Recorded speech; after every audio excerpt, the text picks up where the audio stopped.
Our speaker today is Reverend Stephen Miller, who grew up in Albuquerque. He returned in 2001 after 35 years of ministry in the Christian church, Disciples of Christ. In Albuquerque, he has served as interim pastor to Disciples, UCC, and Presbyterian congregations. He has been on the Presbyterian staff and served as acting executive director of the New Mexico Conference of Churches. He has served on boards such as the Conference of Churches and of New Mexico Interfaith Power and Light. He plays and sings in the Celtic Coyotes Band and the Sage Band. Steve has degrees from UNM, Lexington Theological Seminary, and from San Francisco Theological Seminary. He is also filling in with music. Both Doug and he had planned music together, and he's doing it solo today.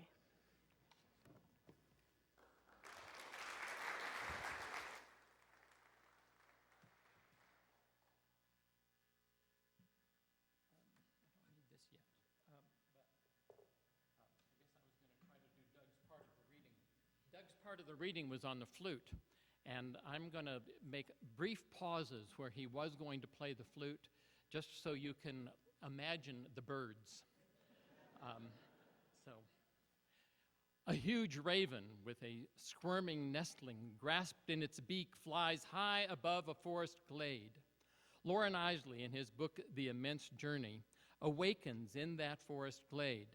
He writes, "The sound that awoke me was the outraged cries of nestling parents who flew helplessly in circles about the clearing.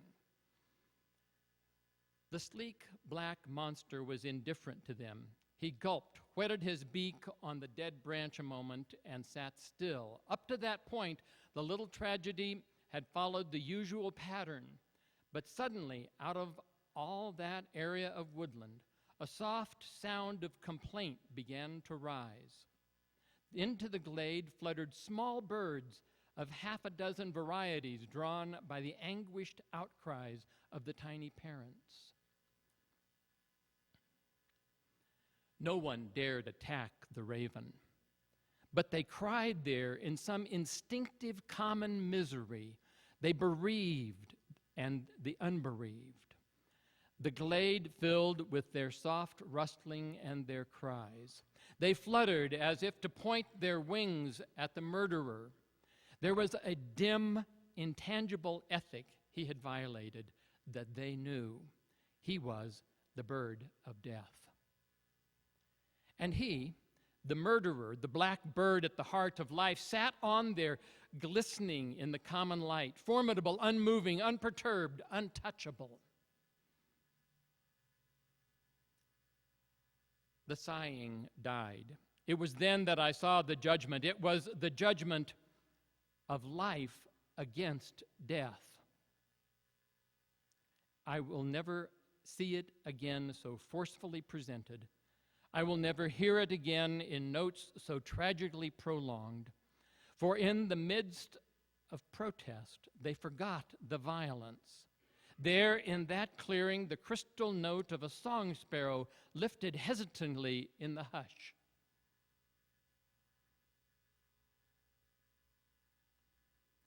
And finally, after painful fluttering, another took song, and another, the song passing from one bird to another, doubtfully at first, as though some evil thing were being forgotten.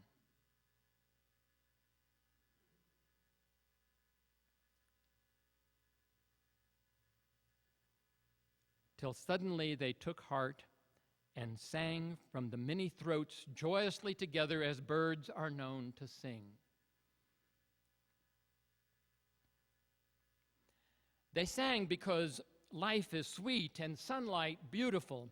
They sang under the brooding shadow of the raven. In simple truth, they had forgotten the raven, for they were the singers of life and not of death.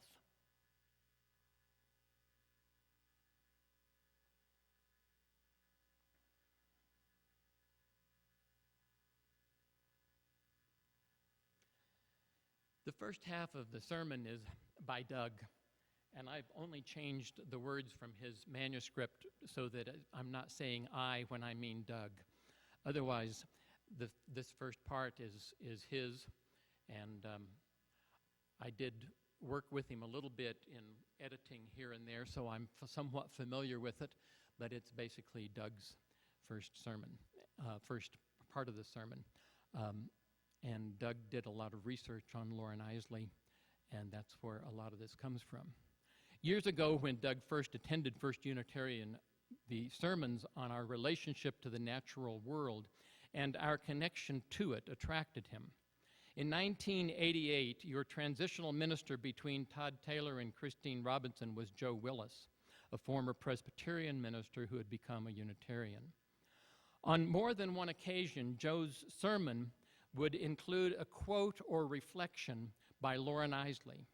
Isley's thoughts interested Doug and others. There was enough curiosity about Isley in the congregation that the minister decided to hold a series of discussions at his home focusing on Loren Isley. The book he chose to explore was The Unexpected Universe by Loren Isley. This book, like his others, has chapter after chapter that suggest a mysterious and spiritual dimension in the universe. In his time, he was called the modern-day Thoreau or Emerson. The reading today, The Judgment of the Birds, is a wonderful example of Loren Isley's insight into the spiritual force that permeates life in the universe. His role as observer in the story allows him to be a witness to the drama of this theme of life over death. Does this conclusion resonate with you? Do you find a spiritual dimension behind the judgment of the birds? You may not, but you may hear some of what Isley has to say anyway, and what Doug and I have to say along the way. Isley had insights that looked behind the mechanistic character of the universe to something beyond. Texts from many religious origins address the subject of divine authority. Loren's story crosses the boundaries of many religions to affirm this view by using the revelation found in empirical experiences. I think many of you have a view for looking at the mystery of life in the unexpected universe through a similar lens that Isley had. Who was Loren Isley? Born in 1907 in Lincoln, Nebraska, he spent the first crucial years in the eastern part of the state, only leaving in 1933 to begin graduate study in anthropology. His time was characterized by the end of the pioneer days in the Midwest, the growth of towns and cities, and the accumulation of wealth. The Isley family always lived on the edge of town, somewhat removed from the people and community from which they felt so apart through poverty and family misfortune. This setting, however, opened the adjacent country to a wandering boy with an early interest in the natural world. It was to this world that he turned for the satisfactions he did not find at home. He described the lands around Lincoln as flat and grass-covered and smiling so serenely up at the sun that they seemed forever youthful, untouched by mind or time, a sunlit, timeless prairie over which nothing passed but antelope or wandering bird. Loren's father, Clyde, worked as a hardware salesman with long hours and little pay. A sometimes amateur Shakespearean actor, he gave his son a love for beautiful language and writing. His mother, Daisy Corey, was described as an untaught prairie artist. She had lost her hearing in childhood and was locked in a silent world. Given at times to irrational, destructive behavior, she communicated with her son by thumping on the floor. His parents had an unhappy marriage that left its mark on the young child who felt forever alienated from his mother. Having this troubled home life, as a youngster, Loren found refuge in the public library and became a voracious reader. In high school, he wrote that he wanted to be a nature writer. In college, his education was interrupted by tuberculosis. The treatment included an enforced stay in the mountains and desert. In addition, his restlessness resulted in a year of riding the rails over the West. Finally, in 1933, he was awarded a B.S. degree in English and Geology Anthropology. He combined his interest in writing and anthropology as he furthered his academic career. Isley went on to secure his master's and Ph.D. in anthropology from the University of Pennsylvania. Eventually, in 1949, he joined the faculty at the University of Pennsylvania, where he worked until his death. In 1938, Isley married Mabel Langdon of Nebraska. It was a childless marriage in which she devoted her entire life to her husband and his career, a career which was marked by increasing fame as a writer, science educator, teacher, and philosopher. It was the publication in 1946 of his first and best-known book, The Immense Journey, that established him as a writer with a unique ability to combine science and humanism.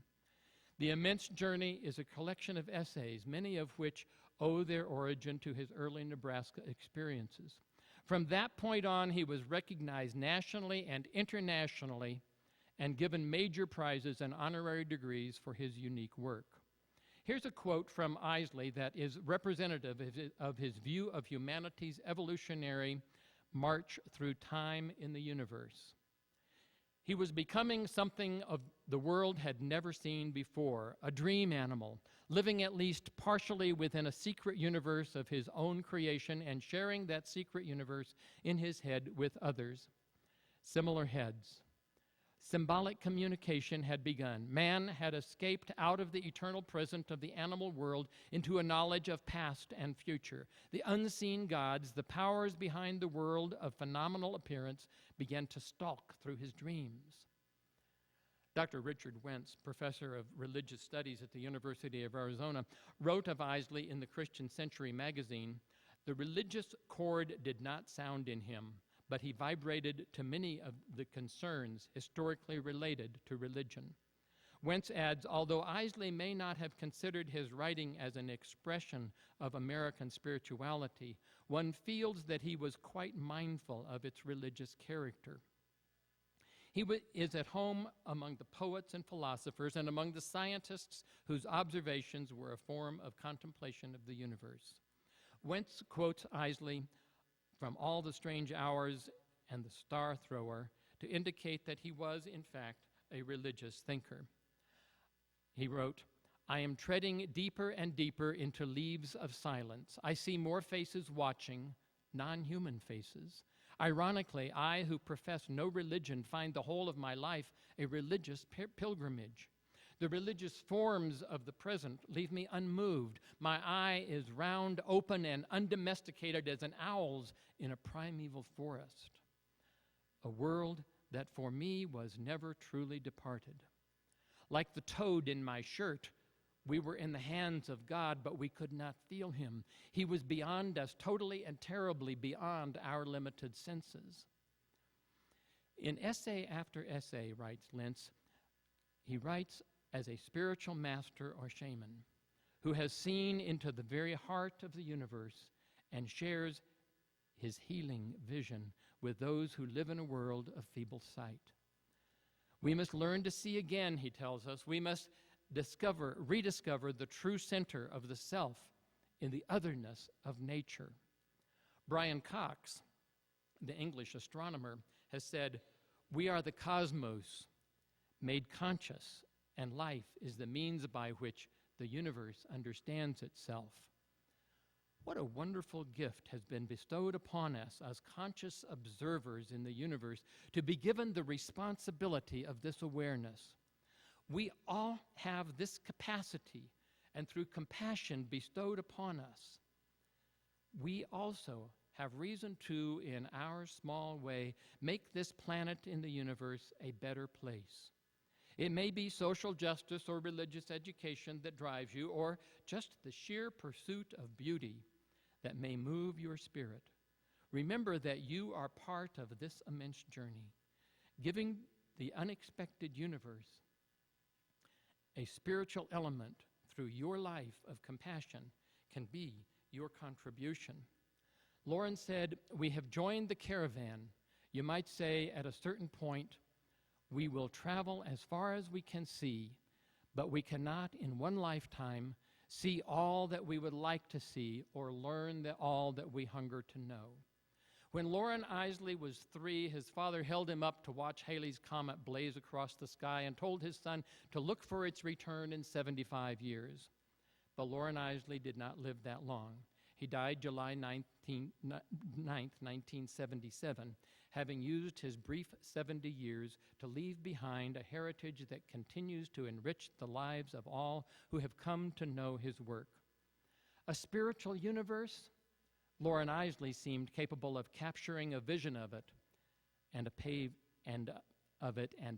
the way for others after him to see the universe through the lens of spirituality and unity. Steve Miller will now offer his thoughts. Oh, that's me. Okay. Loren Isley really was ahead of his time. Like Teilhard de Chardin and others, he saw the spirituality of the universe not as filled with demons and angels, but as filled with awe and wonder. We live in a spiritual universe. Maybe it's not the only universe. And anyway, most people don't even notice. E. Cummings wrote, "Pity this poor monster, man unkind, not progress is a comfortable disease, your victim, death and life safely beyond, plays with the bigness of his littleness, electrons deify one razor blade, into a mountain range lenses extend unwished through curving, wherein till unwish returns on itself. A world of made is not a world of born, pity this for poor flesh and trees, poor stars and stones, but never this fine specimen of hypermagical ultra-omnipotence. We doctors know a hopeless case if, listen, there's a hell of a good universe next door, let's go." Would you like to escape to the universe next door? Theoretical physicists tell us it might be possible. There are at least 5 scientific theories suggesting that we live in a multiverse. Multiverse proposals, however, do not suggest that we could choose to go to another universe. Of all the vast universes in the multiverse, our universe is the one we know. Most of us realize that the Milky Way is the galaxy in which our planet spins around our tiny little sun star. We know that many galaxies swirl around in outer space, but our knowledge of them is very limited. In fact, our knowledge is pretty limited even of the other stars in our own galaxy and our own solar system, and our knowledge of everything around us. I mean, look what we're discovering about Pluto right now. And it's so close. And really, we barely know our own planet. Did you see fireworks on the 4th of July or sometime around then? And since then, they seem to be going off in my neighborhood all the time. But, you know, they're nothing compared to the universe. The show that the universe puts on constantly. For those who have eyes to see, every star in the sky and every cell on our planet puts on a great show. Loren Isley invites us to gain more awareness of the spirituality of the universe, maybe even the multiverse, but especially of our own planet in our own place in the vastness of all that is. So, as usual, when I start thinking about something like this, I have to put it to music, or what I call music.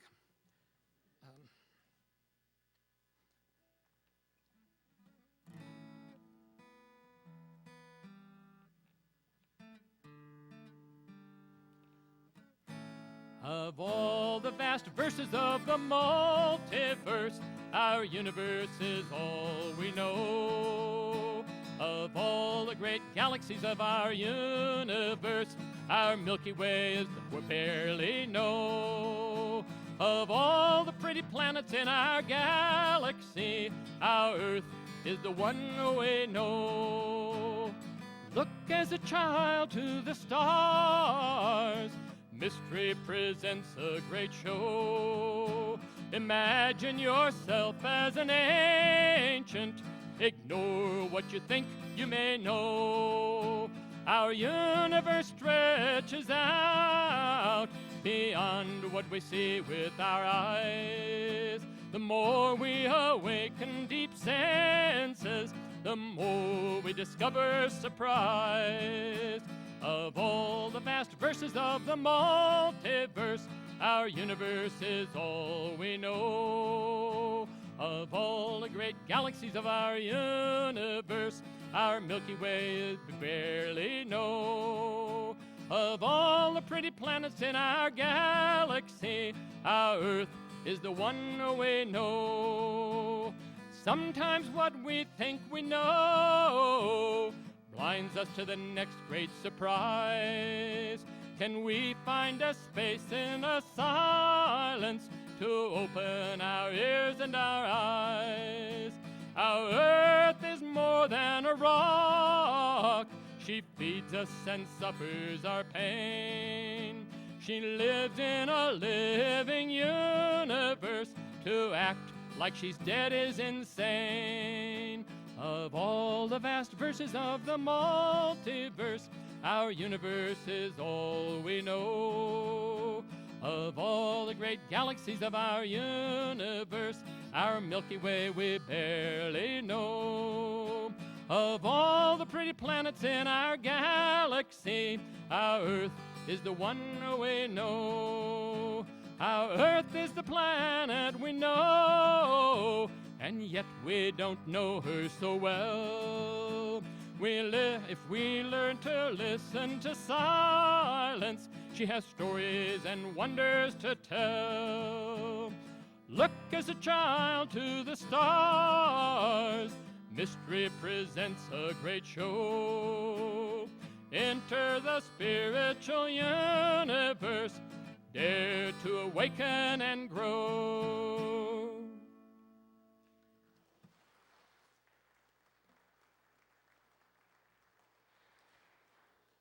See, the problem is the Enlightenment.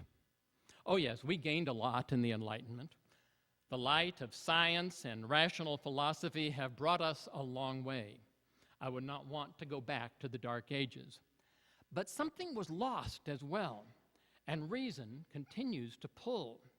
The journey from the Dark Ages to the Enlightenment pulls consciousness relentlessly.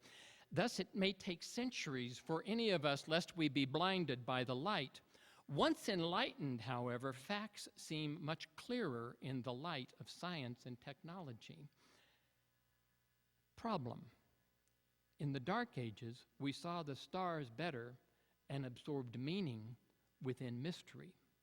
In Enlightenment, stars are objects light years away to be explored by telescopes and documented. In Enlightenment, mystery presents a challenge as an obstacle to be overcome or solved. Maybe life is best when light and dark take turns, and we can understand and still stand in awe. Maybe day and night are needed for wholeness, and we can study and learn and still dream. Maybe illumination takes place in total darkness, and we can still be blinded by the light. Maybe both sound and silence are required to make both speech and music. Maybe both intuition and reason provide truth to reveal the complexity of reality. Maybe both cognition and emotions are valid to empower our senses in both darkness and light. The journey from Dark Ages to Enlightenment happened in the blink of an eye in historical context. Centuries come and go, and humanity trudges on, most of us unaware of beauty in light and in darkness. Awareness. May the next era be the awareness age in which humans begin to notice. Hopefully, many points of relevance come to mind. Here's one. When we are aware of our spiritual universe, we value our living planet. By value, I mean we love her. We don't want to abuse her. We don't want to extract our earth as if she's a resource to be used for the marketplace. We can see our earth as an incarnation of God. Free market capitalism, by most descriptions, calls for constant growth. Isn't constant growth the basic characteristic of both cancer and free market capitalism? In both, that growth uses up the healthy cells of the body. And it's time to be aware.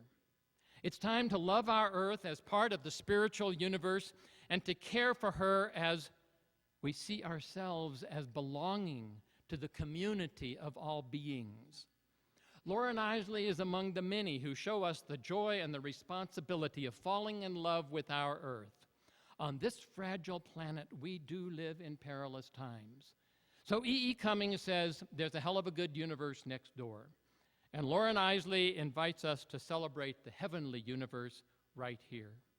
Let's open our spirits to all that's near and far.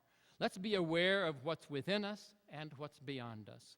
Let's celebrate the life force that carries us onward, and let's continue to say to ourselves, it's a wonderful world.